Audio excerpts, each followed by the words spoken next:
sholli ala sayyidina Muhammad Allahumma sholli alaihi wasallam. Kita masih berbicara tentang, membahas tentang cara menghormati ilmu. Di bagian ini, cara menghormati ilmu itu adalah dengan menghormati sumber ilmu, yaitu kitab, buku. Di buku itu sebagai sumber pelajaran kita harus kita hormati. Nah, masalah penghormatan terhadap buku atau kitab ini sebenarnya tidak terbatas. Apakah itu buku pelajaran agama atau kita sebut pelajaran umum, ya. Karena dalam Islam itu tidak ada pembedaan antara pelajaran umum sama pelajaran non-umum, ya. Pelajaran agama semuanya ilmu itu dari Allah Subhanahu wa taala yang harus dipelajari oleh umat Islam. Belajar fikih harus, belajar matematika juga kudu. Ya. Belajar hadis wajib, belajar bahasa Inggris kudu juga. Cuma nanti yang membedakannya, ilmu itu ada namanya ilmu fardu kifayah dan ilmu fardu ain. Yang berkaitan dengan persoalan-persoalan syariat, masalah ketuhanan, ilmu tentang ketuhanan, tentang Tuhan, tentang iman, tentang cara sholat, zakat, dan ibadah-ibadah lainnya, itu masuknya ilmu fardu ain yang semua orang Islam wajib mempelajarinya, termasuk dan terutama adalah ilmu Al-Quran. Dia kudu, semua orang Islam, kalau emang dia mau diaku sebagai umat Nabi Muhammad dan mengharapkan ridho Allah di akhirat nanti, orang tersebut harus mempelajari ilmu-ilmu tadi. Dia mau sekolahnya di SD, mau sekolahnya di SMP, di SMA, sekolahnya di Universitas UI, atau sebaliknya di madrasah, jadi iya, MTS, aliyah, atau di UIN, atau di STAI, itu semuanya yang namanya orang Islam harus mempelajari ilmu-ilmu syariat. Kenapa? Karena nanti waktu di hisab di akhirat kan nggak ditanya, Bang Aceng, dulu kuliahnya di mana? Kan nggak ditanya begitu. Enggak, ya mungkin nggak ditanya. Atau ada juga mungkin pertanyaan itu, tapi tidak berkaitan dengan pertanggungjawaban. Yang ditanya kan, tahu Allah atau enggak? Siapa Tuhan? Atau ini bukan mulai dari kubur kan ditanya, Marobukan, mana bukan, dan semuanya. Itu mau kuliahnya di Pancasila, ya tetap ditanya. Enggak yang ditanya, saya yang ditanya Marobuka, terus Bang Aceh kuliah di Pancasila nggak ditanya, tetap ditanya kan gitu. Jadi itu namanya ilmu fardu ain yang semua orang harus mempelajarinya. Ada namanya ilmu fardu kifayah. Kalau ini wajib, tapi nggak semua orang wajib mempelajari. Misalnya ya kita sebut ilmu-ilmu umum lah, ilmu teknik. Orang Islam harus ada yang ngerti ilmu ekonomi politik. Ada juga yang harus pintar bahasa Inggris, ada yang harus paham tentang kedokteran, ilmu komunikasi, ilmu permobilan, ilmu per-ASEAN, dan sebagainya. Cukup 1-2 orang saja untuk menggunakan fardu kifayahnya. Kan nggak mesti. Saya ini misalnya ngerti ilmu tentang per-ASEAN, kalau saya mengerti per-ASEAN, nanti Mas Bari yang kena kebagian job. Kan kira-kira gitu.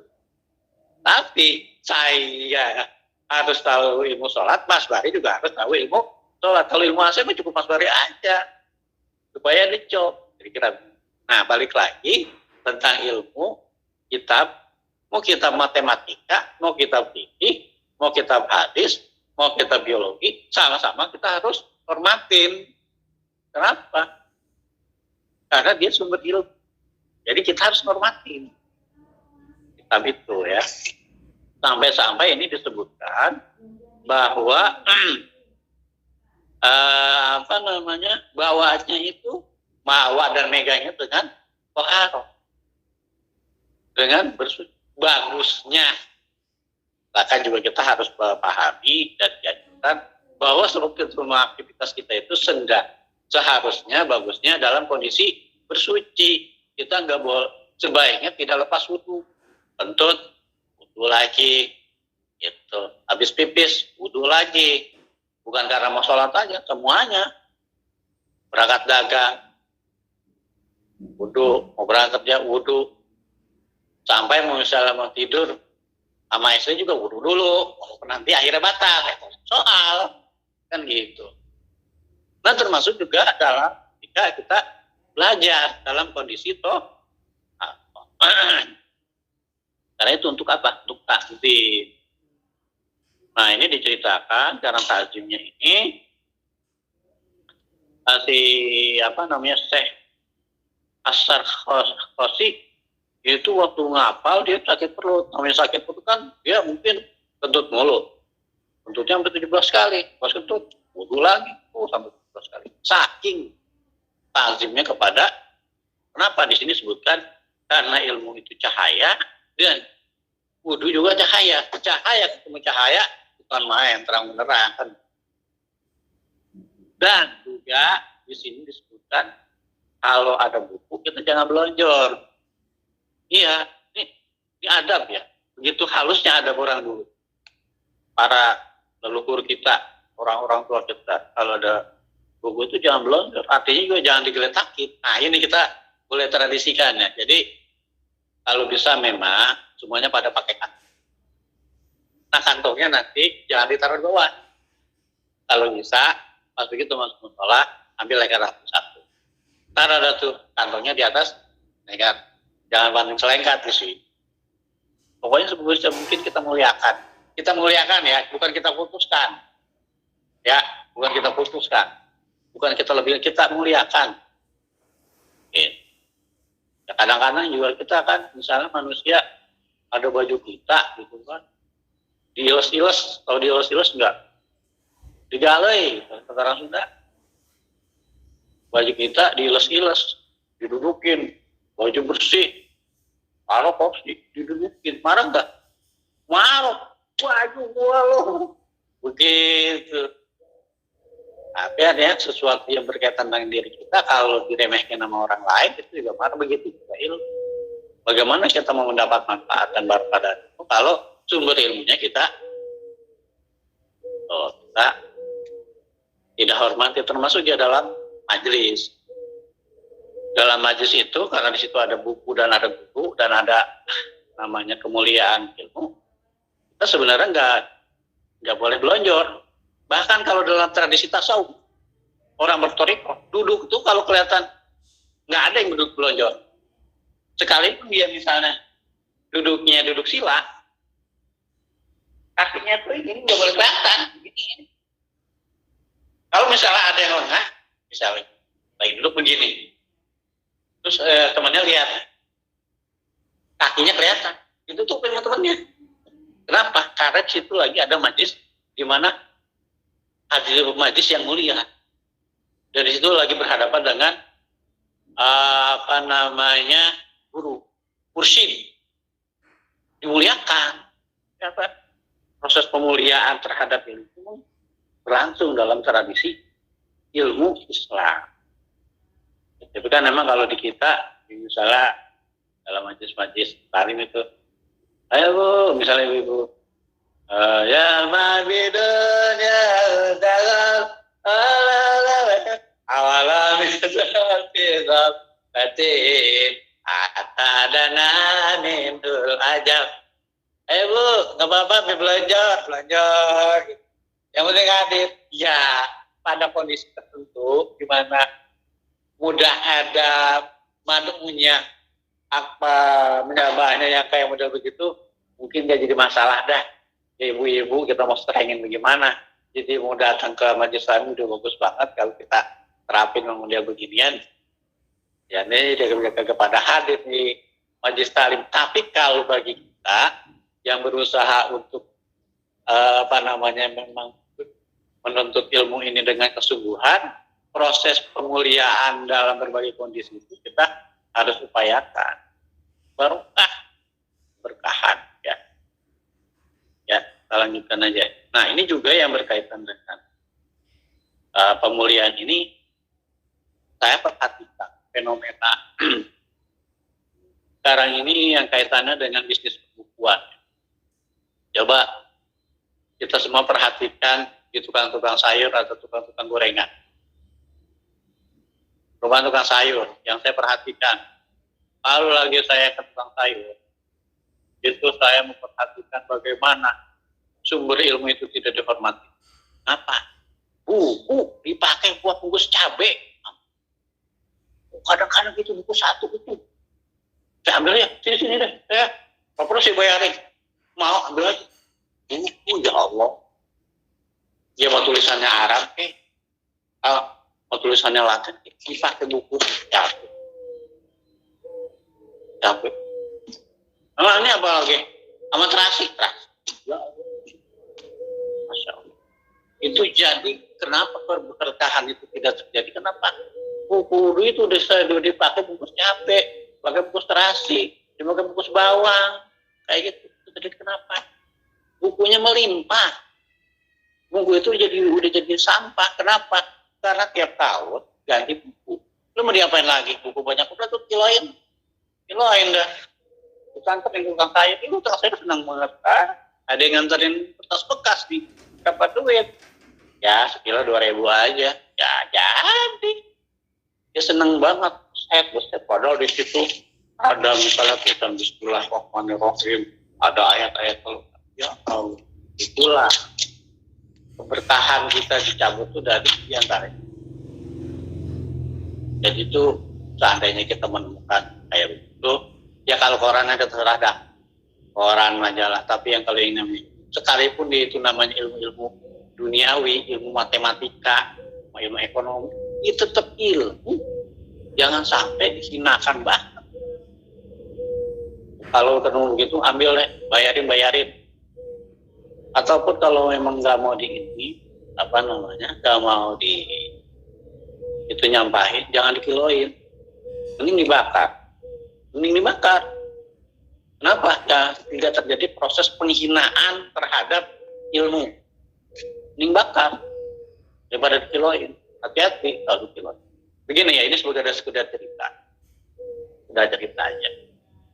Saya dulu dikasih ini ya, majalah udah kadaluarsa.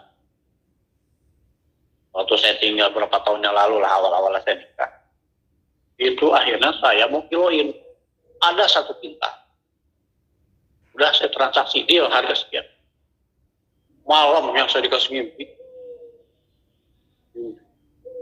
Mimpinya apa tuh ya?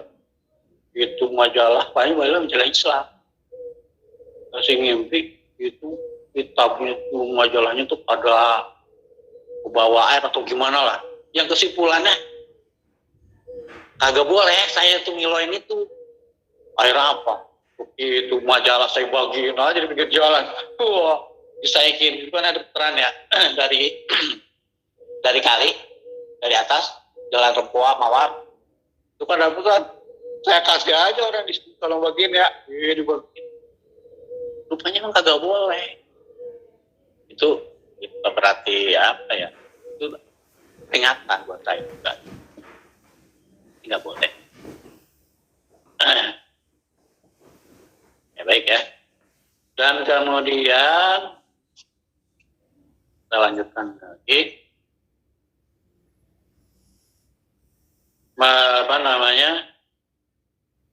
Masih penghormatan terhadap buku kitab.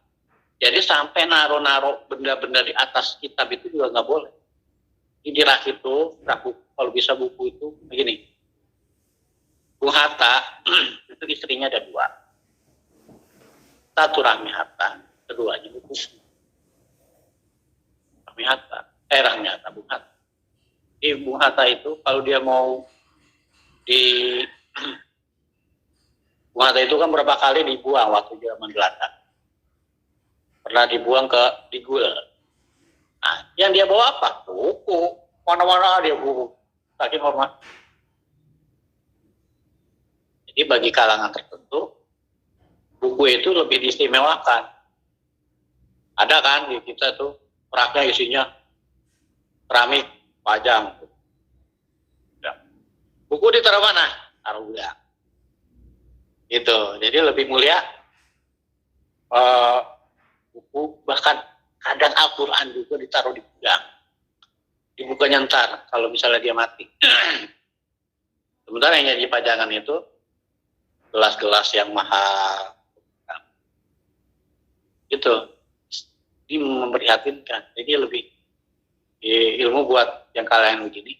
Tapi ada juga kalangan terdidik yang itu, yang dia pajang itu ya buku, kitab-kitab yang model Habib Rizik atau para kiai. Yang jadi pajangan kan kitab. Kitabnya juga bagus-bagus, kelihatan. Itu cara beliau-beliau ini menghormati ilmu dengan menghormati bukunya, sumber rata-rata.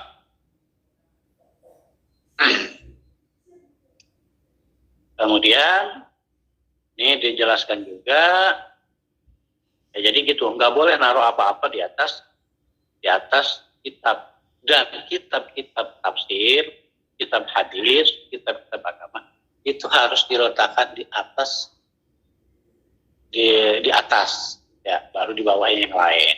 Sama-sama ada buku, ada kitab. Nah, kitab-kitab agama ini, pelajaran-pelajaran agama, seyogianya kita taruh, dan Al-Quran harus lebih atas lagi. Itu ada kesopanan. Kemudian nggak boleh nyeret-nyeret buku. Di buku itu nggak boleh nyeret-nyeret. Ya, ya kalau mau dikasih nama nggak apa-apa lah.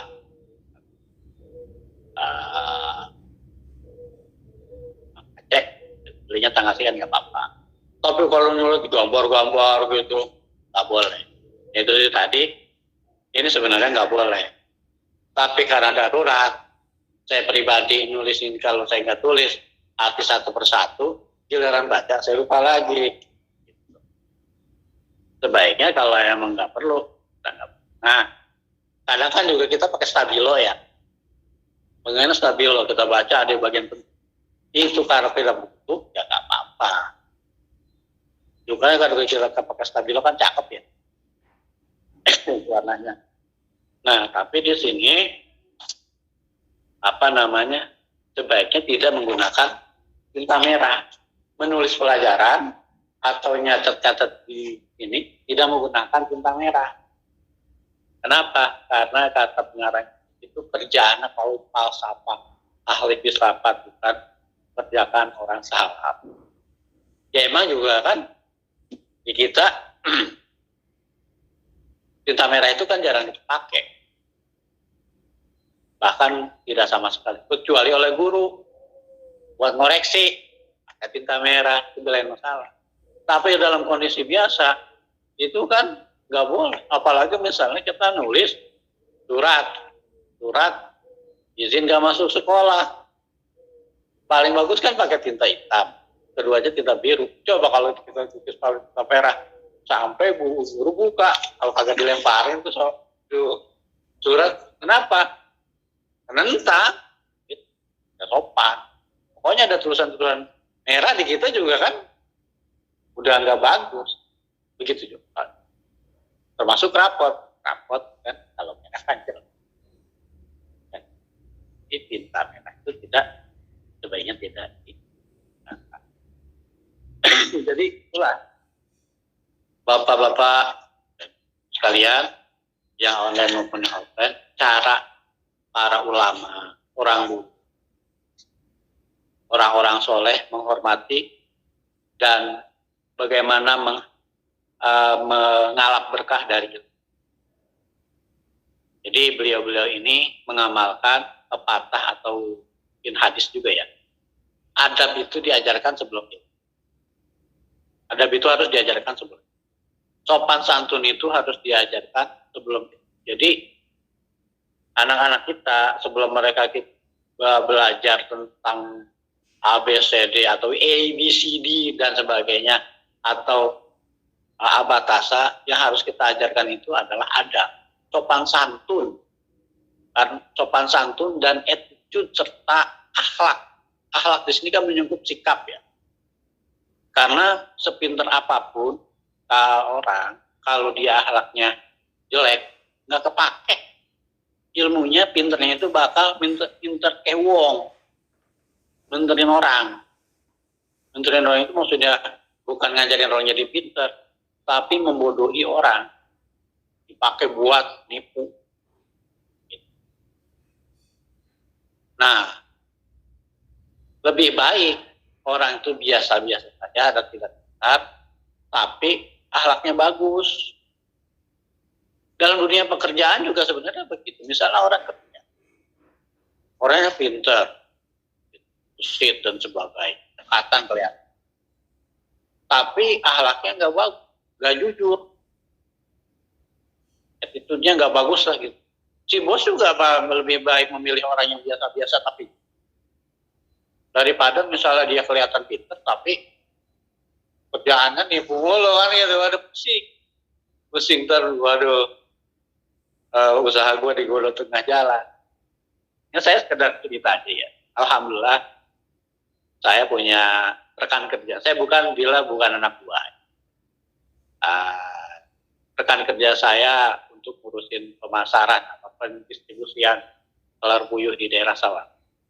Saya alhamdulillah bekerja sama dengan rekan saya ini, saya nyaman. Saya bisa tidur nyenyak.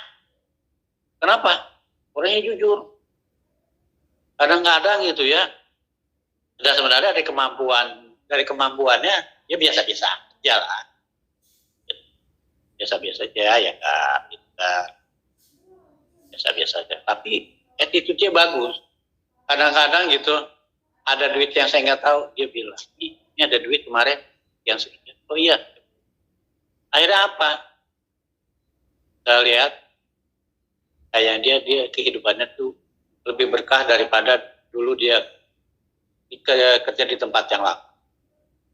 Kerja di tempat lama gajinya sekian, tapi kata dia bilang, gue ngutang mulu katanya tiap bulan. Nah sekarang alhamdulillah, walaupun kelihatannya cuma jualan itu, tapi nggak ada laporan dia ngutang lagi. Nah, akhirnya juga saya sebagai minta kerja dia karena orangnya benar, ya saya kasih banyak kemudahan gitu, saya katakan. Nah ini balik lagi di kita ini, attitude, akhlak, moral, sikap, adab itu harus didahulukan daripada ilmu. Kenapa? Kalau adabnya udah bagus, ilmu itu bukan datang. Dan jangan dikira pendidikan sekuler ini tidak menerapkan. Saya dapat cerita dari guru-guru yang mengajar di high scope itu Cilandak ya. Ada dua teman saya, satu guru bahasa Inggris, satu lagi guru agama. Jadi di high scope itu, waktu pertama kali masuk, 2 minggu pertama itu belum nggak belajar. Pengenalan. Macam pernah di sana ya? Aduh, pengenalan. Toilet training. Jadi masa perkenalan mahasiswa baru itu bukan perkenalan yang macam-macam. Iya, gitu ya macam 2 minggu. Jadi dia nggak belajar, kenalin gurunya siapa, di rumah sekolahnya begini, bagaimana cara masuk toilet, apa yang bagaimana sampah dan sebagainya. Kenapa? Bagi mereka yang penting sikap dulu. Kalau sikap udah bagus, itu pelajaran ngikut. Beda dengan kita. Kita begitu masuk langsung A, B, C, D, apa. Dan saya dulu waktu di sekolah, saya terbang menerapkan itu. Coba nggak sampai 2 minggu. Karena kalau sampai 2 minggu, wah bisa diomelin 3 hari. Masa perkenalan siswa itu saya 3 hari. Di antaranya adalah memperkenalkan sesama teman, saya sama teman angkatan atau kepada seniornya ya, kakak kelasnya, untuk saling kenal. Di situ ditanamkan saling bagaimana saling menyayangi. Kenapa di sekolah itu selalu terjadi bully senior terhadap junior? Kenapa? Karena waktu begitu masuk bukan etika yang ditanamkan, langsung pelajaran. Padahal enaknya waktu masuk udah baik yang senior maupun yang junior dalam proses perkenalan mahasiswa siswa baru itu diperkenalkan, saling kenal dulu. Oh, ini kakak kelas aku. Yang nggak kakak kelas, oh ini adik kelas aku, namanya si Anu. Kamu sayang sama aku ya, berpelukan, kan begitu.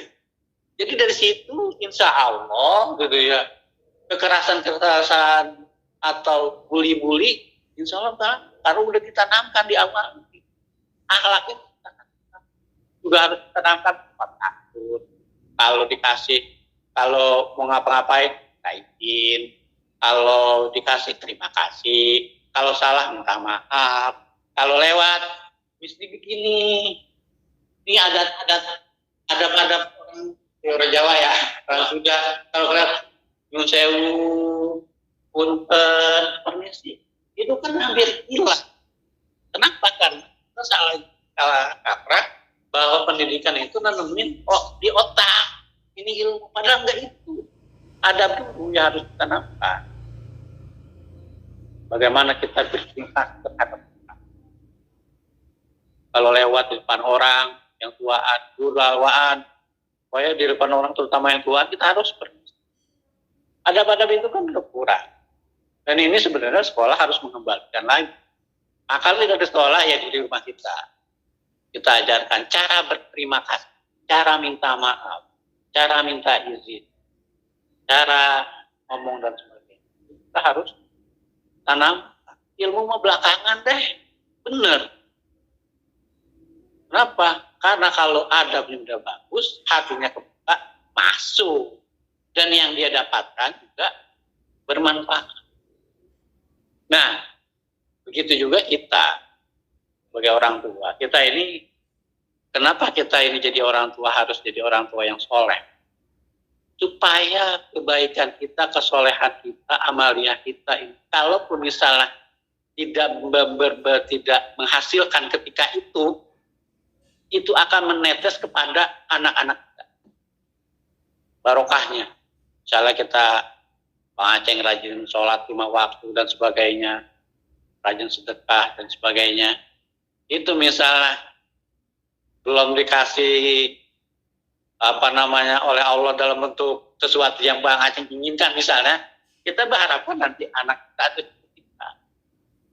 Ini ada cerita, saya punya teman, suami istri teman saya, orangnya baik ya. Orangnya baik gitu, nggak lama baik banget gitu kan, walaupun baru kenal tapi suaminya baik banget sama saya. Sekitar 2 tahunan itu suaminya meninggal. Dan waktu itu anaknya lagi kuliah. Nah setelah lulus kuliah, nggak lama anaknya kagak pakai susah-susah nyari kerjaan, gitu ya, langsung kerja, diminta sama orang yang juga teman bapaknya itu punya perusahaan. Mungkin kita tahu nih. Si bapaknya orang baik, ibunya orang baik, akhirnya dia nggak pakai, mungkin jaraknya nggak pakai bulanan kan, gitu dia kerja lulus langsung kerja. Itulah kalau kita misalnya jadi orang baik, akan dibalas kebaikan oleh orang baik. Jadi berbuat kebaikan. Ini nasihat buat saya pribadi, ya, berdasarkan pengalaman yang kita dapat. Jadi al-adabu qoblal ilmu. Adab itu sebelum ilmu. Wallahu a'lam bishawab. Itu barangkali yang bisa kita mudzakarahkan pagi ini, Bapak Ibu sekalian. Mudah-mudahan bermanfaat, khusus buat saya pribadi. Dan kalau memang bermanfaat buat Ibu, ada manfaatnya, silakan dipakai Bapak Ibu sekalian. Sebelum ditutup, ada pertanyaan barangkali? Tidak ada ya. Kalau tidak ada, mari kita akhiri dengan sama-sama memoga doa kifaratul majlis.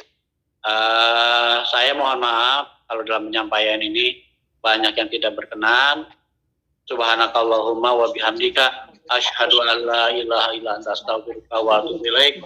Billahi taufiq wal hidayah. Wassalamualaikum warahmatullahi wabarakatuh. Waalaikumsalam. Saya tutup ya. Terima kasih.